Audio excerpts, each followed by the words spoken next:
నేటి నుంచి వాహనాల షోరూంల వద్ద నుంచే రిజిస్ట్రేషన్ జరగనుందని తెలంగాణ రవాణా శాఖ మంత్రి పొన్నం ప్రభాకర్ రిఫార్మ్స్ చేస్తా ఉంది. శాఖలో నేటి నుంచి మరిన్ని సంస్కరణలు అమలవుతాయని చెప్పారు. కొత్తగా వాహనం కొన్న వాహనదారుడు రిజిస్ట్రేషన్ కోసం రవాణా శాఖ కార్యాలయానికి వెళ్లనవసరం లేదన్నారు. వాహనం ఎక్కడ కొంటే అక్కడ షోరూంల వద్దనే వాహన శాశ్వత రిజిస్ట్రేషన్ చేస్తారని వెల్లడించారు.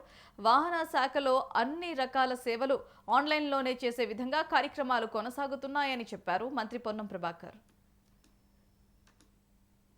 అందులో భాగంగా ఈ రోజు నుండి వాహనాల రిజిస్ట్రేషన్కు రవాణా శాఖ కార్యాలయంకి రావాల్సిన అవసరం లేదు. ఎక్కడ షోరూంలో కొంటే అక్కడనే రిజిస్ట్రేషన్ చేసుకునేటువంటి సౌకర్యాన్ని కలగజేస్తూ ఉన్నాం.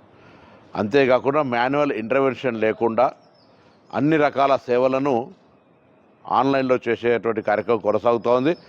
వాహన సారథిలో చేరడం సౌలభ్యాలు సౌకర్యాలను ప్రజలకు ఇంటర్వెన్షన్ పొరపాటు జరగకుండా చూసే ప్రయత్నం చేస్తా ఉన్నాం. ఈ ప్రభుత్వం స్క్రాప్ పాలసీ తీసుకొచ్చాం, ఈవీ పాలసీ తీసుకొచ్చాం, రిఫ్లెక్టర్స్ సంబంధించి కావచ్చు, విఎల్డి కావచ్చు, హెచ్ఎస్ఆర్పి కావచ్చు, రకరకాల సంస్కరణల ద్వారా రవాణా శాఖ ద్వారా ప్రజలకు ఎటువంటి ఇబ్బంది లేకుండా ఒక మంచి సౌకర్యం కలిగే విధంగా రోడ్డు రవాణా వ్యవస్థలో మార్పులు చేసే సందర్భంగా ప్రజలందరూ సహకరించాలని కోరుతాను.